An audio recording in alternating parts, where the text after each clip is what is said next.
Microsoft's approach to this next generation is very interesting, as they look to build a platform-agnostic ecosystem centered around subscription services like Game Pass and xCloud, instead of going all in on a single piece of hardware. Inherently, that's bringing about changes as well, as is the plain and simple fact that newer hardware is going to be much more powerful, while Microsoft's renewed focus on first-party efforts is also unprecedented for them as a company. In this feature, we're going to talk about 15 of those biggest changes. Sheer raw power. The Xbox One was at a distinct disadvantage in terms of raw numbers and power when compared to the PS4, but with the Xbox One X, Microsoft turned things around. Currently, the Xbox One X is the most powerful console on the market, and with the Xbox Series X, Microsoft are keeping that going. Both the PS5 and the Xbox Series X have their own unique benefits over one another, of course, but in terms of raw power, the next Xbox is going to still be the most powerful console on the market. Now, let's talk about some of the console's specs. CPU.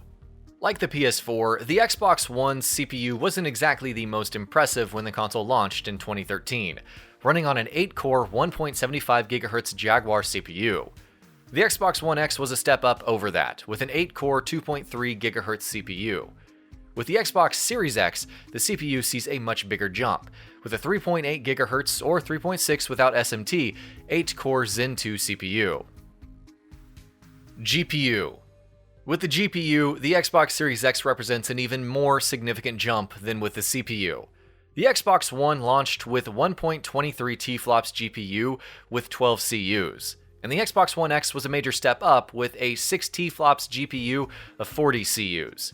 Then there's the Xbox Series X, with a massive 12.16 teraflops GPU with 52 compute units, each running at 1.82 GHz. RAM.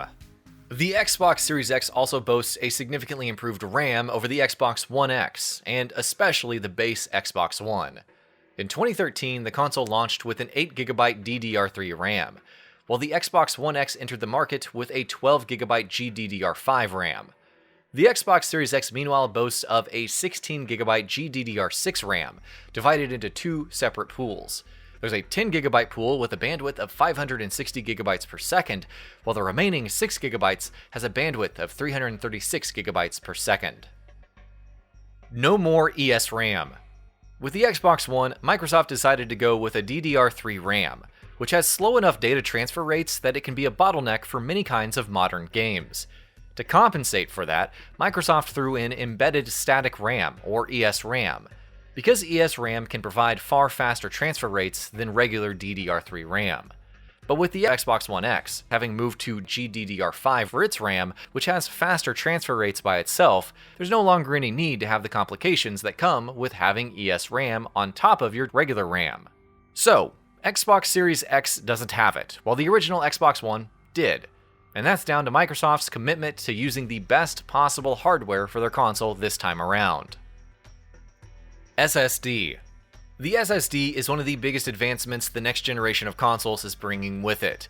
And while the Xbox Series X doesn't have an SSD as impressive as the one found in the PS5, it's no slouch either.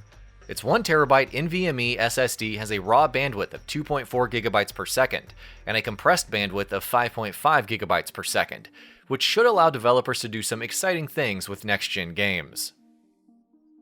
Velocity architecture. The Velocity architecture is something that Microsoft are banking on hard with the Xbox Series X. But what is it exactly? Essentially, a blanket term for multiple different techniques. The Velocity architecture collectively should prove to be a huge boon not only for data streaming in terms of speed and efficiency, but also have positive effects on the CPU and the SSD. Ray tracing. Given how ray tracing has become more and more common in PC games these last few years, it was sort of a given that next-gen consoles would also want a piece of that pie, which they do indeed. Just like the PS5, the Xbox Series X is capable of hardware-accelerated ray tracing, and we're quite excited to see what that does for visuals and lighting in next-generation gaming. Quick Resume. This might not be something that has a tangible impact on game design the way the Xbox Series X's impressive spec list does, but it's a feature that should still introduce more ease of use than anything we've seen in consoles up until now. Suspending multiple games and softwares and then being able to resume them immediately might not sound like a big thing, but it's a neat feature that we're glad to see in the Xbox Series X. Controller. As far as the controller is concerned, Microsoft aren't making a great many changes with the Xbox Series X, certainly not as many as the DualSense is, but it's still introducing some iterative tweaks and improvements. The D-pad now bears a cross design on top of a plate of sorts. Latency is supposedly cut down thanks to something Microsoft are calling dynamic latency input, while the controller will also feature a tactile dot pattern on the triggers and bumpers. Share button. The biggest new feature in the Xbox Series X's new controller is the share button. Finally, right? The Xbox One was clearly lacking in this one area, an omission that was made that much more glaring thanks to the DualShock 4's share button, but the Xbox Series X is finally catching up. Having a share button is not a revolutionary new addition by any means, but it's a good feature to have nonetheless. Smart delivery. Microsoft already made significant strides in cross-buy with their Play Anywhere program, and they're doing something similar with the Xbox Series X's Smart Delivery, which will essentially allow you to upgrade to next-gen versions of cross-gen games without having to buy those versions individually. Microsoft seem committed to it with their first-party efforts, as do many third-party publishers. Of course, if standard prices of games do end up increasing with next-gen, it'll be interesting to see what impact that will have on Smart Delivery. Power consumption. All that impressive tech and hardware in the Xbox Series X is going to have some unavoidable side effects, such as the console having a much greater power consumption than the Xbox One or Xbox One X. This isn't something that Microsoft have officially said much about yet, but reports peg the Xbox Series X's power consumption at up to 300 watts, which is a big jump up over the Xbox One X's 170 watts.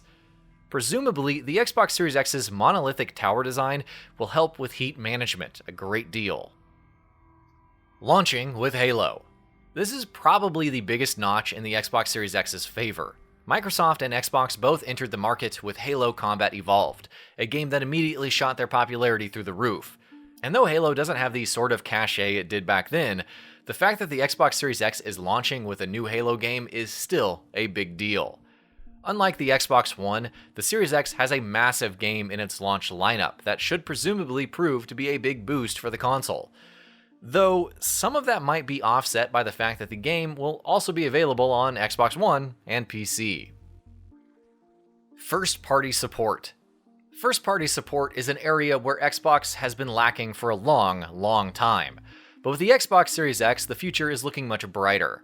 Over the last couple of years, Microsoft have gone on a spending spree, and their portfolio of first-party studios is now seriously impressive, with the potential to deliver excellent games across so many genres.